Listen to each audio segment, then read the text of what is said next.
ನನ್ನ ಹೆಸರು ಚಂದ್ರಮೌಳಿ ಶರ್ಮಾ ಅಂತೇಳಿ. ನಮ್ದು ಚಂದ್ರಾಯಪಟ್ಟಣ, ದೇವನಹಳ್ಳಿ ತಾಲೂಕು ಚಂದ್ರಾಯಪಟ್ಟಣ ನಮ್ದು. ಶ್ರೀ ವಲ್ಲಿ ದೇವಸೇನಾ ಸಮೇತ ಸುಬ್ರಹ್ಮಣ್ಯೇಶ್ವರ ಸ್ವಾಮಿಯವರ ಕಲ್ಯಾಣ ಬ್ರಹ್ಮರಥೋತ್ಸವ ಪ್ರತಿ ವರ್ಷ ಶುದ್ಧ ಷಷ್ಠಿ ಅಂದ್ರೆ ಎರಡನೇ ಷಷ್ಠಿ, ನಮ್ಮ ಆಡು ಭಾಷೆಯಲ್ಲಿ ಘಾಟಿ ಷಷ್ಠಿ ಅಂತೀವಿ. ಅಂತಹ ಘಾಟಿ ಷಷ್ಠಿಯ ದಿವಸ ಇಲ್ಲಿ ಪ್ರತಿ ವರ್ಷ ಬ್ರಹ್ಮೋತ್ಸವ ನಡೆಯುತ್ತೆ ಸುಬ್ರಹ್ಮಣ್ಯೇಶ್ವರ ಸ್ವಾಮಿಯವರಿಗೆ. ಇದು 1624 ಸುಮಾರು ದೇವಾಲಯ ಅಂತ ಹೇಳಿ ತಿಳಿದು ಬಂದಿದೆ. ಹಾಗಾಗಿ ಎಲ್ಲ ಭಕ್ತಾದಿಗಳು ಈ ಒಂದು ಬ್ರಹ್ಮೋತ್ಸವ ಕಾರ್ಯಕ್ರಮಕ್ಕೆ ಈ ವರ್ಷವೇ ಅಲ್ಲ, ಪ್ರತಿ ವರ್ಷವೂ ಸಹ ಈ ಒಂದು ದಿನದಲ್ಲಿ ಬ್ರಹ್ಮೋತ್ಸವ ಇರುತ್ತೆ. ಎಲ್ಲ ಭಕ್ತಾದಿಗಳು ಈ ಒಂದು ಸ್ಥಳಕ್ಕೆ ಬಂದು ಸ್ವಾಮಿಯವರ ಪೂಜಾ ಕೈಂಕರ್ಯದಲ್ಲಿ ಪಾಲ್ಗೊಳ್ಳಬೇಕು ಅಂತ ಹೇಳಿ ಈ ಒಂದು ದೇವಾಲಯ ಮತ್ತು ಗ್ರಾಮದ ಪರವಾಗಿ ನಿಮ್ಮೆಲ್ಲರಿಗೂ ಪ್ರಾರ್ಥನೆ ಇದೆ. ಇದು ಕನ್ನಡ ಚಾನೆಲ್ ಬ್ರೋ.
ನನ್ನ ಹೆಸರು ಚಂದ್ರಮೌಳಿ ಶರ್ಮಾ ಅಂತೇಳಿ. ನಮ್ದು ಚಂದ್ರಾಯಪಟ್ಟಣ, ದೇವನಹಳ್ಳಿ ತಾಲೂಕು ಚಂದ್ರಾಯಪಟ್ಟಣ ನಮ್ದು. ನಾವು ಸ್ಥಳ ಹೊಂದಿದ್ರು. ನಮ್ಮ ತಾತ ಮುತ್ತಾತ ಕಾಲದಿಂದ ದೇವಸ್ಥಾನ ಪೂಜೆ ಮಾಡ್ಕೊಂಡು ಬಂದಿದ್ದೀವಿ. ಇದು ವಲ್ಲಿ ದೇವಸೇನಾ ಸಮೇತ ಸುಬ್ರಹ್ಮಣ್ಯೇಶ್ವರ ಅಂತ ಕರೀತೀವಿ, ಇದನ್ನ ಕರೀತಾರೆ. ಸುಮಾರು ಚೋಳರ ಕಾಲದಲ್ಲಿ ಪ್ರತಿಷ್ಠಾಪನೆ ಆಗಿರ್ತಕ್ಕಂಥ ದೇವಸ್ಥಾನ. ತುಂಬಾ ಹಳೆಯದಾಗಿ ಅದು ಇದಕ್ಕೆ ಶಿಥಿಲವಾಗಿತ್ತು. ಅದನ್ನ ಜೀರ್ಣೋದ್ಧಾರ ಮಾಡಿ ಒಂದು 4 ವರ್ಷ ಆಗಿದೆ. ವಲ್ಲಿ ದೇವಸೇನಾ ಸಮೇತ ಸುಬ್ರಹ್ಮಣ್ಯೇಶ್ವರ ಇಬ್ರು ಸಹ ಒಂದೇ ಪೀಠದಲ್ಲಿ ಇರ್ತಕ್ಕಂಥದ್ದು, ವಿಶೇಷವಾಗಿರ್ತಕ್ಕಂಥ ಒಂದು ಜಾಗ ಇದು. ವಲ್ಲಿ ದೇವಸೇನಾ ಸಮೇತ ಸುಬ್ರಹ್ಮಣ್ಯೇಶ್ವರ ಮೂವರು ಸಹ ಒಂದೇ ಪೀಠದಲ್ಲಿದ್ದಾರೆ. ಕಲ್ಯಾಣ ಸುಬ್ರಹ್ಮಣ್ಯ ಅಂತೇಳಿ ಕರೀತಾರೆ. ಇಲ್ಲಿನ ವಿಶೇಷ ಕ್ಷೇತ್ರದಲ್ಲಿ ಮದುವೆ ಆಗದಿರಿದ್ರೆ, ಮಕ್ಕಳಾಗದಿರಿದ್ರೆ, ಯಾವುದೋ ಸರ್ಪದೋಷಗಳು ನಾಗದೋಷಗಳಿದ್ರೆ ಅದನ್ನೆಲ್ಲಾನು ಇಲ್ಲಿ ಪರಿಹಾರ ಆಗತ್ತೆ. ಅನೇಕ ಭಕ್ತರಿಗೆ ಇದು ಅವರಿಗೆ ಒಂದು ಆ ದೇವರ ಆಶೀರ್ವಾದದಿಂದ ಅವರ ಒಂದು ಕಷ್ಟಗಳೆಲ್ಲ ಪರಿಹಾರ ಆಗಿದೆ. ಅದರಿಂದ ಎಲ್ಲ ಸುಮಾರು ಜನ ಬರ್ತಾರೆ. ಮಂಗಳವಾರದೊತ್ತು ವಿಶೇಷವಾಗಿ ಸುಮಾರು ಜನ ಇರ್ತಾರೆ. ಮಂಗಳವಾರದೊತ್ತು ಪ್ರಸಾದದ ನಿತ್ಯ ದಾಸೋಹ, ಪ್ರತಿ ಮಂಗಳವಾರ ದಾಸೋಹದ ಕಾರ್ಯಕ್ರಮನೂ ಇರುತ್ತೆ. ಪ್ರತಿ ಮಂಗಳವಾರ ದೇವರಿಗೆ ಅಭಿಷೇಕ ಇರುತ್ತೆ, ಆಯ್ತಾ. ಪ್ರತಿ ಮಂಗಳವಾರ ಸಹ ಪ್ರತಿನಿತ್ಯವೂ ಪೂಜೆ ಇರುತ್ತೆ. ಆದ್ರೆ ಮಂಗಳವಾರ ವಿಶೇಷವಾಗಿ ಪರಮಾತ್ಮನಿಗೆ ಪ್ರಿಯವಾದಂತ ಒಂದು ದಿನ. ಅವತ್ತಿನ ದಿವಸ ದೇವರಿಗೆ ಅಭಿಷೇಕ, ಪೂಜೆ, ಅಲಂಕಾರ, ಪ್ರಸಾದ ವಿನಿಯೋಗ, ತೀರ್ಥ ಪ್ರಸಾದ ಎಲ್ಲಾನು ಇರುತ್ತೆ. ಈಗ ವಿಶೇಷವಾಗಿ ಪ್ರತಿ ವರ್ಷ ಎರಡನೇ ಷಷ್ಠಿ ಘಾಟಿ ಷಷ್ಠಿ ರಥೋತ್ಸವದ ದಿವಸ, ಎರಡನೇ ಷಷ್ಠಿ ದಿವಸ ಪರಮಾತ್ಮನಿಗೆ ಬ್ರಹ್ಮ ರಥೋತ್ಸವ ಕಾರ್ಯಕ್ರಮ ಇರುತ್ತೆ ಪ್ರತಿ ವರ್ಷ. ಈ ವರ್ಷ 4ನೇ ವರ್ಷ ನಾವು ಈ ಒಂದು ರಥೋತ್ಸವ ಮಾಡ್ತಾ ಇದೀವಿ. 5 ದಿವಸ ಪಂಚಾವತ್ಸಾರ ಅಂತ ಹೇಳಿ 5 + 2 7 ದಿವಸ, ಒಟ್ಟು 8 ದಿವಸದ ಕಾರ್ಯಕ್ರಮ ಇರುತ್ತೆ. ಆಯ್ತಾ. 2ನೇ ತಾರೀಕಿಂದ ಇದರ ಪ್ರಯುಕ್ತ 2ನೇ ತಾರೀಕಿಂದ ಕಾರ್ಯಕ್ರಮ ಕಮೆನ್ಸ್ ಆಗಿದೆ. ಇವತ್ತು ಸಂಜೆ ಕಲ್ಯಾಣೋತ್ಸವ ಪರಮಾತ್ಮನಿಗೆ. ಇವತ್ತು ಅಂದ್ರೆ ದಿನಾಂಕ 4/1/2025 ಸಂಜೆ 4 ಗಂಟೆಗೆ ಕಲ್ಯಾಣೋತ್ಸವ ಇರುತ್ತೆ. ನಾಳೆ ಬೆಳಗ್ಗೆ 11 ಗಂಟೆಗೆ ಬ್ರಹ್ಮರಥೋತ್ಸವ. 5ನೇ ತಾರೀಕು 5/1/2025 ಬೆಳಗ್ಗೆ 11 ಗಂಟೆಗೆ ಬ್ರಹ್ಮರಥೋತ್ಸವ ಇರುತ್ತೆ.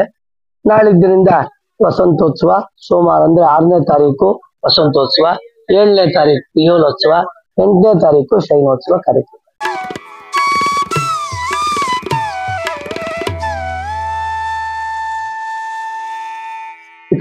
ವಿಕಾಸ ಶರ್ಮಾ ಅಂತ ಹೇಳಿ, ನಮ್ದು ಬೆಂಗಳೂರು ಗ್ರಾಮಾಂತರ ಜಿಲ್ಲೆ ದೇವನಹಳ್ಳಿ ತಾಲೂಕು ಚಂದ್ರಾಯಪಟ್ಟಣ ಹೋಬಳಿ, ಚಂದ್ರಾಯಪಟ್ಟಣ ಗ್ರಾಮ.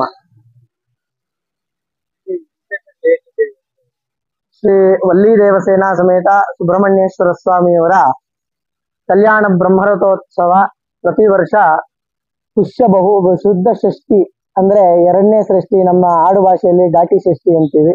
ಅಂತಹ ಘಾಟಿ ಷಷ್ಠಿಯ ದಿವಸ ಇಲ್ಲಿ ಪ್ರತಿ ವರ್ಷ ಬ್ರಹ್ಮೋತ್ಸವ ನಡೆಯುತ್ತೆ ಸುಬ್ರಹ್ಮಣ್ಯೇಶ್ವರ ಸ್ವಾಮಿಯವರಿಗೆ. ಇದು 1624 ಸುಮಾರು ದೇವಾಲಯ ಅಂತ ಹೇಳಿ ತಿಳಿದು ಬಂದಿದೆ.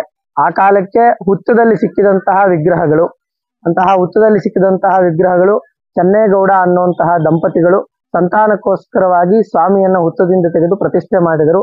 ಅದರಂತೆ ಅವರಿಗೆ ಸಂತಾನಪ್ರದವಾಯಿತು. ಆವತ್ತಿನಿಂದ ದೇವಾಲಯದ ಪೂಜೆ ನಡೀತಿತ್ತು. ಕಾಲಾಂತರಗಳಲ್ಲಿ ದೇವಾಲಯ ಶಿಥಿಲವಾಗಿತ್ತು. 4 ವರ್ಷದ ಕೆಳಗಡೆ ಸ್ವಾಮಿಯವರ ಕೃಪೆಯಂತೆ ದೇವಾಲಯ ಜೀರ್ಣೋದ್ಧಾರಗೊಂಡು 3 ವರ್ಷದಿಂದ ಬ್ರಹ್ಮೋತ್ಸವ ಪ್ರಾರಂಭವಾಗಿದೆ. ಈ ಒಂದು ದೇವಾಲಯದಲ್ಲಿ ಪ್ರತಿ ತಿಂಗಳು ಆಶ್ಲೇಷ ನಕ್ಷತ್ರ ಪೂಜೆ ನಡೆಯುತ್ತೆ. ಆಶ್ಲೇಷ ನಕ್ಷತ್ರ ಪೂಜೆಯ ವಿಶೇಷ ಏನಂದ್ರೆ, ಯಾರಿಗೆ ಮದುವೆ ಆಗಿಲ್ಲವೋ ಅಂತಹವರು ಆ ದಿನ ಆ ಒಂದು ಕಾರ್ಯಕ್ರಮದಲ್ಲಿ ಪಾಲ್ಗೊಂಡು ಸ್ವಾಮಿಯವರ ಹತ್ರ ಇರುವಂತಹ ಕಂಕಣನ ಧಾರಣೆ ಮಾಡಿದ್ರೆ ಅವರಿಗೆ ಖಂಡಿತ ವಿವಾಹ ಶೀಘ್ರವಾಗಿ ಆಗುತ್ತೆ ಅನ್ನೋ ಪ್ರತೀತಿ. ಜೊತೆಗೆ ಕಾವಡಿ ಆಡಿಕೃತ್ತಿಕೆ ಅಂತ ಹೇಳಿ ಕರೀತೀವಿ. ಸ್ವಾಮಿ ಹುಟ್ಟಿದ ದಿನ ಆ ಆಡಿಕೃತಿಯ ಕೃತಿಕೋತ್ಸವ ಅಂತ ಹೇಳಿ ಆ ಕಾವಡಿಯನ್ನು ಹೊರುವಂತಹ ಒಂದು ಪದ್ಧತಿ ಇದೆ. ಆವತ್ತು ಭರಣಿ ನಕ್ಷತ್ರ ಪೂಜೆ ಹಾಗೂ ಕೃತಿಕಾ ನಕ್ಷತ್ರ ಆಡಿಕೃತಿಕೆ ಪೂಜೆ ಇದೆ. ನವರಾತ್ರಿಗಳಲ್ಲಿ 9 ದಿನ ಸ್ವಾಮಿಯವರಿಗೆ ವಿಶೇಷ ಅಲಂಕಾರ ಮತ್ತು ಪ್ರತಿನಿತ್ಯ ಸ್ವಾಮಿಯವರಿಗೆ ಬೆಳಗ್ಗೆ ಸಂಜೆ ಪೂಜೆ, ಚಂಡಿಕಾ ಹೋಮ ನಡೆಯುತ್ತೆ. ಆ ನಂತರದಲ್ಲಿ ಮೊದಲನೇ ಸೃಷ್ಟಿ ಮಾರ್ಗಶಿರ ಶುದ್ಧ ಷಷ್ಠಿಯ ದಿವಸ ಸ್ವಾಮಿಯವರ ದೇವಾಲಯದಲ್ಲಿ ಬ್ರಹ್ಮಚಾರಿ ಸಂತರ್ಪಣೆ, ವಟು ಪೂಜೆ, ವಿಶೇಷ ಪ್ರಾಕಾರೋತ್ಸವ ಇರುತ್ತೆ. 2ನೇ ಸೃಷ್ಟಿ ಬ್ರಹ್ಮೋತ್ಸವ ನಡೆಯುತ್ತೆ. 3ನೇ ಸೃಷ್ಟಿಯೂ ಸಹ ಸ್ವಾಮಿಯವರಿಗೆ ವಿಶೇಷ ಪೂಜೆ, ಅಲಂಕಾರ, ಪ್ರಾಕಾರೋತ್ಸವಾದಿಗಳು ನಡೆಯುತ್ತೆ. ವರ್ಷ ಪೂರ್ತಿ ಈ ಒಂದು ಕೈಂಕರ್ಯಗಳು ನಡೆಯುತ್ತೆ. ದೇವಾಲಯ ಬಹಳ ಹಳೇದಾಗಿದ್ರು ಜೀರ್ಣೋದ್ಧಾರ ಆಗಿರೋದ್ರಿಂದ ಹೊಸದಾಗಿ ಕಾಣಿಸ್ತಿದೆ. ಸ್ವಾಮಿ ಇಲ್ಲಿಗೆ ಬಂದಂತಹ ಭಕ್ತಾದಿಗಳು ಬರೀ ಕೈನಲ್ಲಂತೂ ಇವತ್ತಿನವರೆಗೂ ಹೋಗಿಲ್ಲ. ಸ್ವಾಮಿಯ ಒಂದು ಕೃಪೆಯ ಪಾತ್ರರಾಗಿ ಅವರೇನು ಅನ್ಕೊಂಡಿರ್ತಾರೆ ಅದು ಅವರಿಗೆ ಸಿಗ್ತಾ ಇದೆ.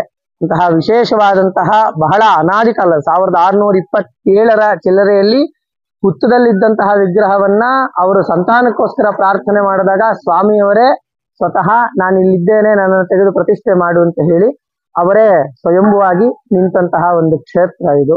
ಅಂತಹ ಕಲ್ಯಾಣ ಸುಬ್ರಹ್ಮಣ್ಯ ಅಂತ ಕರೀತೀವಿ. ವಿವಾಹ ಮತ್ತು ಸಂತಾನಕ್ಕೋಸ್ಕರವಾಗಿ ಸ್ವಾಮಿಯವರು ಇಲ್ಲಿ ನೆಲೆಸಿದ್ದಾರೆ ಅಂತ ಹೇಳಿ ತುಂಬಾ ಜನಕ್ಕೆ ಇಲ್ಲಿ ಕಲ್ಯಾಣ ಮತ್ತು ಸಂತಾನ ಪ್ರಾಪ್ತವಾಗಿದೆ. ಹಾಗಾಗಿ ಎಲ್ಲ ಭಕ್ತಾದಿಗಳು ಈ ಒಂದು ಬ್ರಹ್ಮೋತ್ಸವ ಕಾರ್ಯಕ್ರಮಕ್ಕೆ ಈ ವರ್ಷವೇ ಅಲ್ಲ ಪ್ರತಿ ವರ್ಷವೂ ಸಹ ಈ ಒಂದು ದಿನದಲ್ಲಿ ಬ್ರಹ್ಮೋತ್ಸವ ಇರುತ್ತೆ. ಎಲ್ಲ ಭಕ್ತಾದಿಗಳು ಈ ಒಂದು ಸ್ಥಳಕ್ಕೆ ಬಂದು ಸ್ವಾಮಿಯವರ ಪೂಜಾ ಕೈಂಕರ್ಯದಲ್ಲಿ ಪಾಲ್ಗೊಳ್ಳಬೇಕು ಅಂತ ಹೇಳಿ ಈ ಒಂದು ದೇವಾಲಯ ಮತ್ತು ಗ್ರಾಮದ ಪರವಾಗಿ ನಿಮ್ಮೆಲ್ಲರಿಗೂ ಪ್ರಾರ್ಥನೆ. ಈ ಒಂದು ಕಾರ್ಯಕ್ರಮ ಬಹಳ ವಿಜೃಂಭಣೆಯಿಂದ ಪ್ರತಿ ವರ್ಷ ನಡೆಯುತ್ತೆ. ಈ ಒಂದು ಕಾರ್ಯಕ್ರಮಕ್ಕೆ ಹೊಸದಾಗಿ ದೇವಾಲಯ ಅಭಿವೃದ್ಧಿ ಆಗ್ತಾ ಇರೋದ್ರಿಂದ ದಾನಿಗಳ ಅವಶ್ಯಕತೆ ಇದೆ. ಹಾಗಾಗಿ ಯಾರು ಬೇಕಾದರೂ ತಮ್ಮ ಶಕ್ತ್ಯಾನುಸಾರ ಸ್ವಾಮಿಯವರಿಗೆ ದಾನವನ್ನು ಮಾಡಬಹುದು. ಇಲ್ಲಿ ಮುಡಿ ಕೊಡುವಂತಹ ಒಂದು ಪದ್ಧತಿ, ಮನೆ ದೇವರಿಗೆ ಮುಡಿ ಕೊಡುವಂತಹ ಪದ್ಧತಿ, ಮತ್ತೆ ಸ್ವಾಮಿಯವರ ಒಂದು ದೇವಾಲಯದಲ್ಲಿ ತುಲಾಭಾರ, ಈ ರೀತಿಯಾದಂತಹ ಸೇವೆಗಳಿವೆ. ಇದೆಲ್ಲವನ್ನು ಸಹ ಭಕ್ತಾದಿಗಳು ಇಲ್ಲಿ ನೆರವೇರಿಸ್ಕೊಡ್ತೀವಿ. ಎಲ್ಲರೂ ಸಹ ಸ್ವಾಮಿಯವರ ಕೃಪೆಗೆ ಪಾತ್ರರಾಗಬೇಕು. ಯಾರಾದರೂ ಈ ಒಂದು ದೇವಾಲಯ ಇನ್ನೂ ತುಂಬಾ ಅಭಿವೃದ್ಧಿ ಆಗೋದಿಲ್ಲ. ಪ್ರತಿ ಮಂಗಳವಾರ ಇಲ್ಲಿ ಅನ್ನದಾನದ ಸೇವೆ ಪ್ರಾರಂಭ ಮಾಡಿದ್ದೀವಿ. ಆ ಒಂದು ಸೇವೆಯೂ ಸಹ ನಡೀತಾ ಇದೆ. ಒಂದು ದಿನದ ಅನ್ನದಾನ ಸೇವೆಗೆ 2,500 ರೂಪಾಯಿ ವೆಚ್ಚ ತಗಲುತ್ತೆ. ಯಾರಾದ್ರೂ ಮಾಡಿಸುವಂತಹ ದಾನಿಗಳು ದಯವಿಟ್ಟು ಸಹ ಈ ಒಂದು ದೇವಾಲಯದಲ್ಲಿ ಬಂದು ಸ್ವಾಮಿಯವರ ಪೂಜೆಯಲ್ಲಿ ಪಾಲ್ಗೊಂಡು ಅದನ್ನು ನೆರವೇರಿಸ್ಕೊಡ್ಬೋದು. ಯಾರಾದ್ರೂ ಮಾಡಿಸುವಂತಹವರಿದ್ರೆ ದಯವಿಟ್ಟು ನೀವು ಈ ಒಂದು ದೂರವಾಣಿಗೆ ನೀವು ಸಂಪರ್ಕಿಸಬಹುದು. 8073970435 ಒಂದು ನಂಬರು, 8050959398 ಅಂತ ಹೇಳಿ ಇನ್ನೊಂದು ನಂಬರು. ಎರಡು ಒಂದು ನಂಬರ್ಗಳನ್ನ ನೀವು ಸಂಪರ್ಕಿಸಬಹುದು.